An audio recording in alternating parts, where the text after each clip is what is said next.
How you guys doing today? I'm Saul. Thank you for joining me on Cruising on Empty.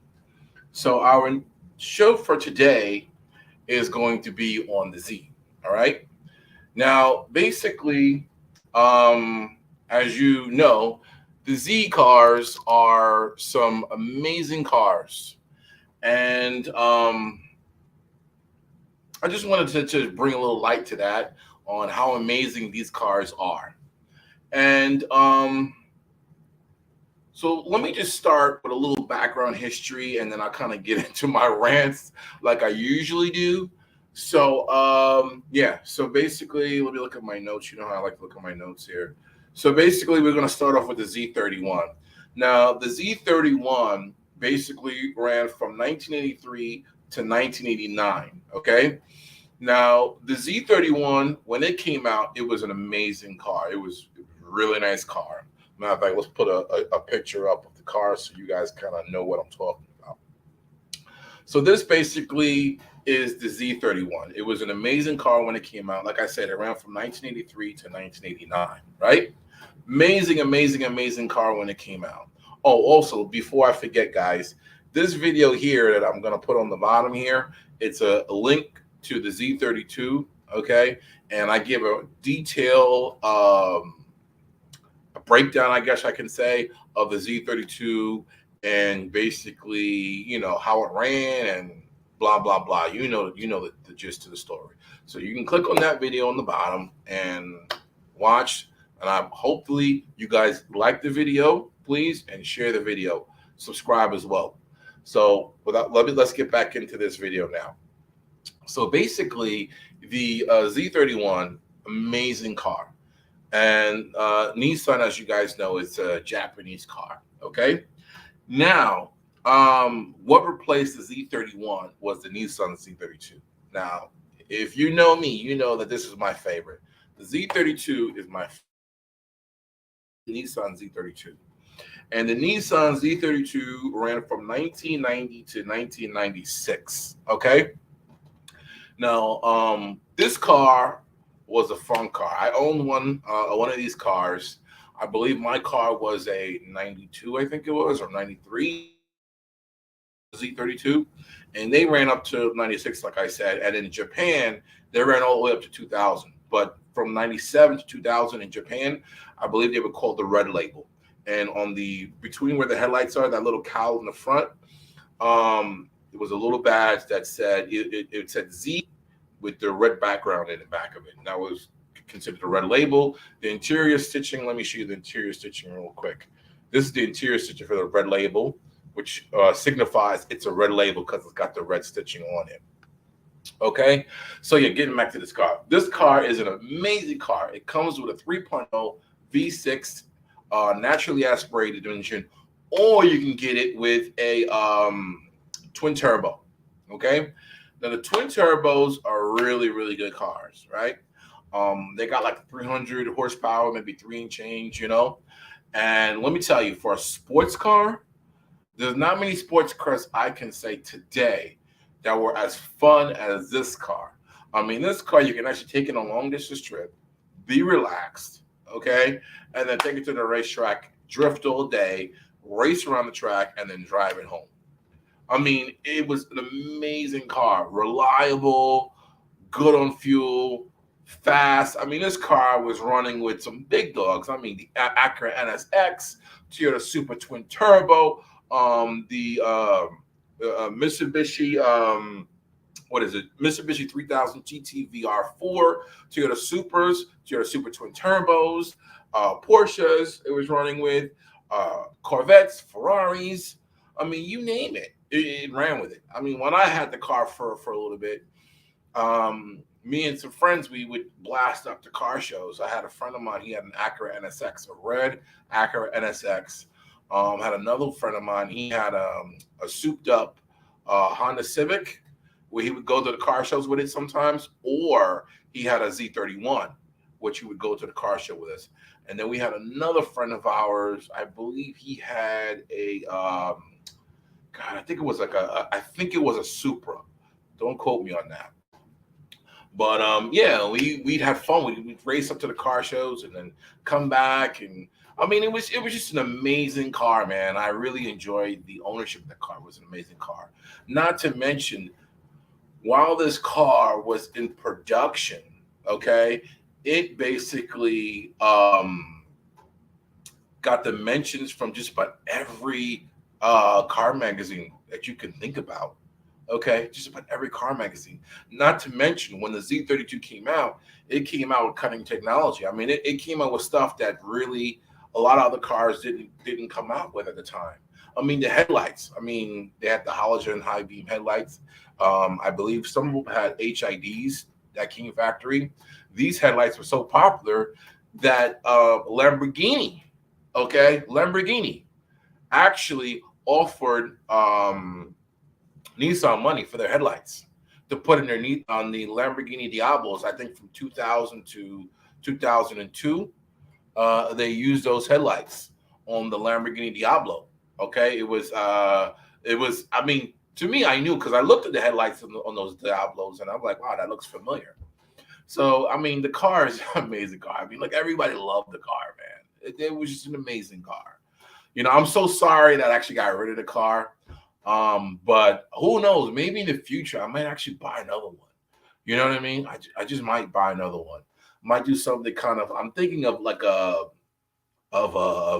something that I want to do with that, and I'm thinking of making up a car. I got some really good ideas, but I'm not gonna say it on the air right now. But the car was an amazing car, an amazing car. It's just, I mean, I don't think words can describe how amazing this car really was. And hold on a minute, guys. Let me see if I can pull this up for you guys. Hold on a minute. I want to see if I can pull up a picture of my Z for you guys, and you guys can see the car for itself. Hold on a minute. Let me see.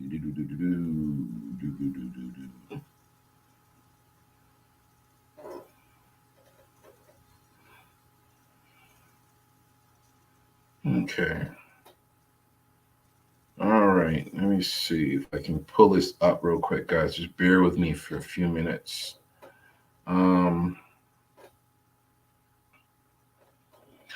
So yeah, apparently I'm not able to pull that up. But anyway, getting back to the story. So yeah, it's an amazing car, an absolutely amazing car, and even after the car was discontinued in America here in I think '96.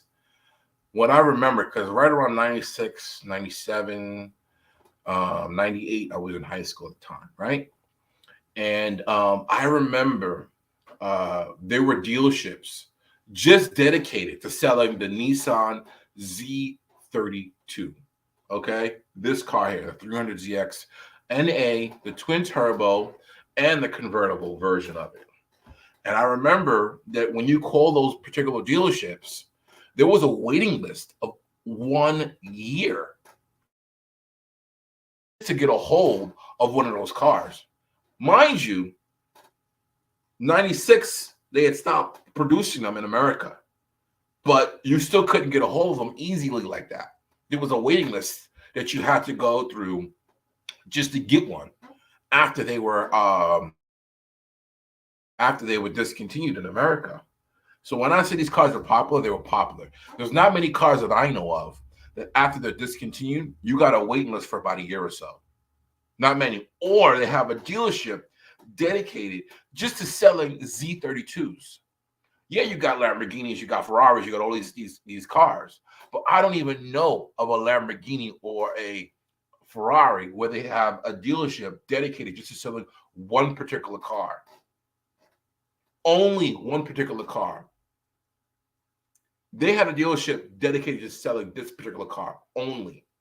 What I remember back in the days when I was in high school, because I went to high school in Staten Island, New York, and I remember just seeing these dealerships because back in the days you had these automotive like kind of like newspapers. They look little circulars, and you can get them, and you'd look through them, and they have cars for sale, you know. in different parts of New York or New Jersey, they had cars for sale, and you look through them and you would see, oh, this dealership only sells Nissan Z32 cars only. Anything else that was Nissan, just this car. So with that alone, I mean, tells you that this car was in high demand and everybody loved the car. They loved the car. I mean, they had cutting edge technology. I mean, how many cars had the Hyca system with a rear wheel steer? There wasn't many out there. Or dual climate controls with split zones. How many? Not many. It's like in the 90s. We're talking about like early 90s, mid 90s. You know what I mean? And you didn't have many sport cars with that, with this kind of technology that you didn't have, you know? So that's why this car was just, it was so special. And I feel that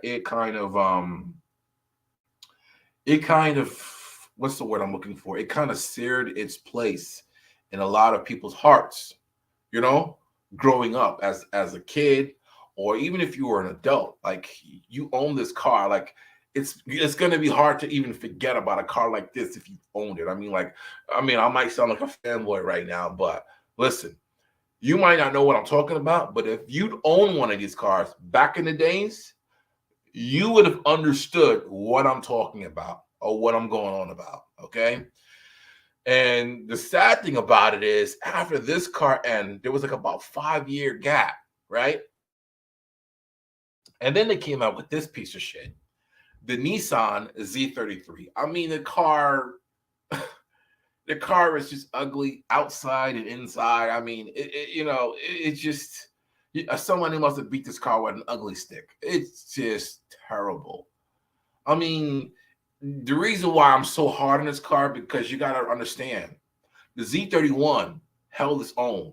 And then on the way out, the Z31 got a lot of people looking at the car. And then the Z32 came into place, and it had everybody not just looking, but turning around to go and say, hey, yo, what's this?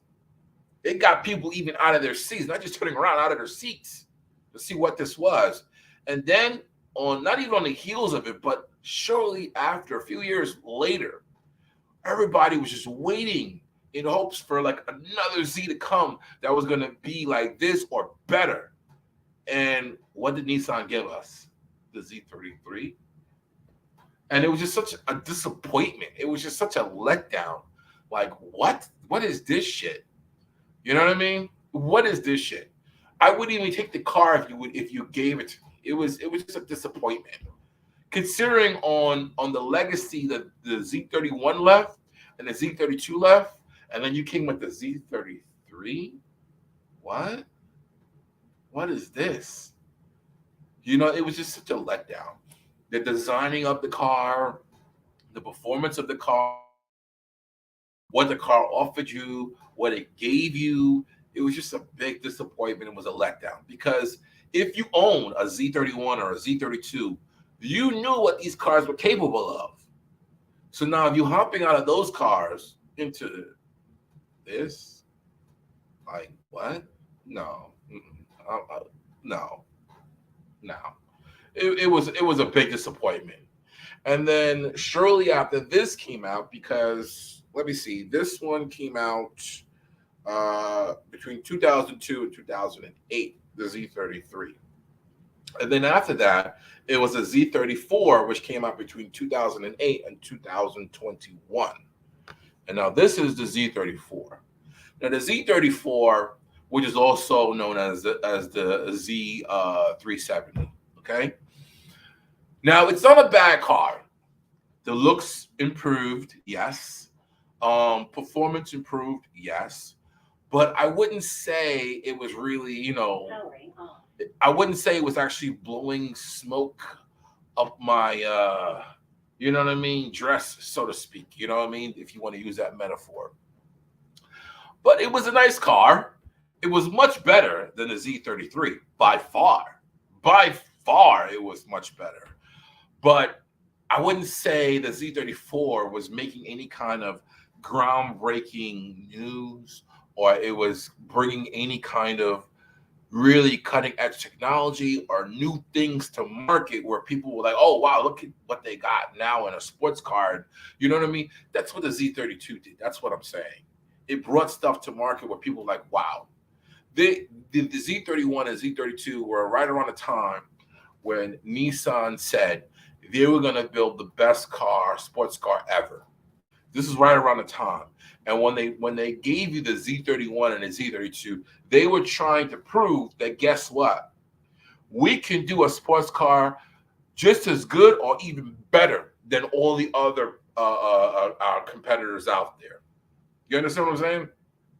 So in a way, I'm kind of wondering if maybe Nissan got kind of relaxed because they say, we already made a name for ourselves. We already showed people what we could do.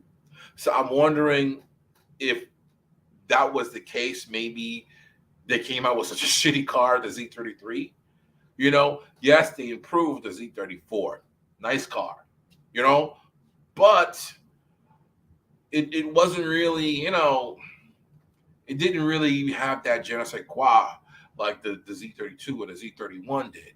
But don't get me wrong, it's a much nicer car than the Z33 in looks, performance, and everything else. But it bringing that level of excitement that the Z32 brought, and that was the letdown. Not saying that the performance wasn't good in the Z34. It was good in the Z34. The looks were much better than the Z33. Yes, but it just wasn't bringing that spice, that extra oomph to kind of push it over the mark, so to speak, And that was my disappointment with the Z34. Good car, wouldn't mind owning one, but it was missing something, It just felt like it was missing something like that special ingredient that you have in your special recipe. And you're like, you know what, it's good, but you know what? It's just not great. It's good, but just not great. And I feel that's what the Z34 was missing. It was missing that ingredient to make it great. You know what I mean? To go out with a bang. That's what I feel it was missing.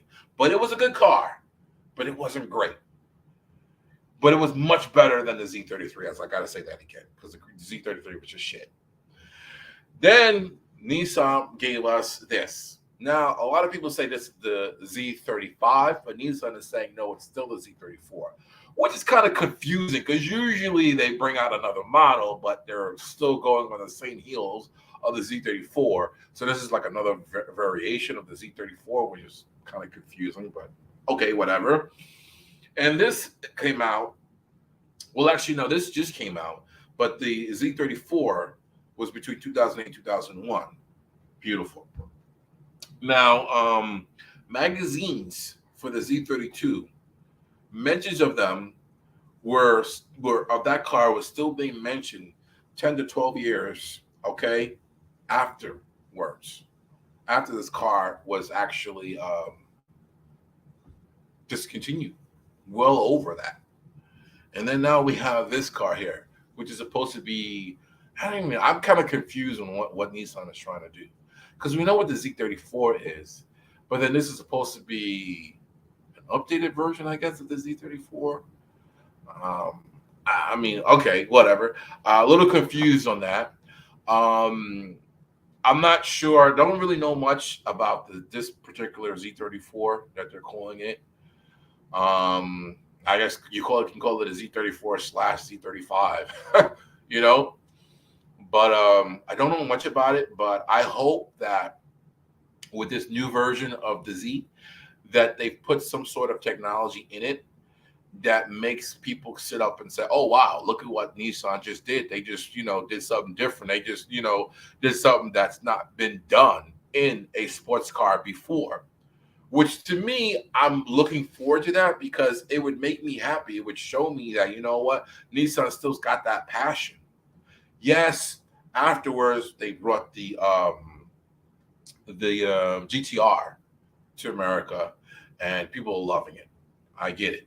They got nice technology. It's an amazing car, but the GTR is a different car than the Z.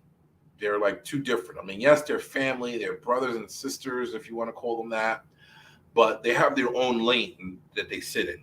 Okay. And for the Z, I'm looking for that extra spice, that like secret ingredient that they had in the Z31 and in the Z32 especially. I'm looking for that because with the Z32 they came out with new technology. A lot of technology that was in that car, they didn't have it in sports cars around that time. So that's what I'm kind of looking for in the newer Z's that they have now. And I just want that extra spice, that like, you know what I mean? That makes me want to go and say, wow, you know what? I'm gonna have to go get me one of these cars. And I'm not seeing it so far. Like I said, they might have done something with it. I don't know, but I'm gonna have to investigate it more and see exactly what this new Z is really getting on about, and then I can make more of an educated comment, so to speak, on the car. But for us right now, I don't really know much about it. But so far it looks like, it looks okay. I mean, I'm not that crazy on the look of the car from the front. The back of the car looks, I mean, yeah, it's okay, Um, I guess it has to grow on me, you know what I mean? But yeah, I excuse me, guys. I don't really have much to say on the new one. I really don't. Now, I won't make a video on the Toyota Supra and on the new Supra, which is a just big disappointment to me. Now, the new Supra is fine as far as the styling goes, the body, but we'll get into detail as far as my feelings on the everything else besides the body. The body was fine at Toyota design, but everything else, I just have a lot of question marks there. And yeah, we're gonna have to get into that in another video because I got so much to say on that. And just to touch it a little bit, my opinion is I feel that Toyota, um, they got lazy. Because if you really look and do your research on the Toyota Supra, the engines that were in it, the technology they made in the Supras, I mean, wow. And then they gave you this. Like I said, I'm not gonna touch too much on it because I'm gonna leave that for another video. But as far as the Z, that's all I got for you guys today. As far as the Z, it's an amazing car. Like I said, the best out of all of them is the Z32. If you could get a Z32, I would get a Z31. Now the new Zs they got out there, I mean, I'm pretty sure they're decent cars, but as far as the styling goes, for me personally, I mean, it's I guess it's to be desired. You know what I mean? I mean, it's just, I don't know. I'm not a big fan of the styling of the exterior, as you can see it. Maybe it appeals to you. Maybe it's something you like. Like I said, I mean, I look at cars as like a job interview. You give me a resume, and I'm going to check it out. If it appeals to me, then good. If it doesn't, then I'm sorry, I pass. Now, as far as the Z's goes, it has a good resume. I mean, you can just look at its legacy. Yes, it's got some duds in the middle, Z33, but yeah, as other than that, it's got some good pedigree, and there's some good cars that came out. But yeah, like I said, let's see how this particular Z34 does, and I'll have to report back to you guys after that. But until then, I mean, yeah, that's just my 2 cents on it. So I guess I'll see you guys later, and I'll see you when I see you. Peace.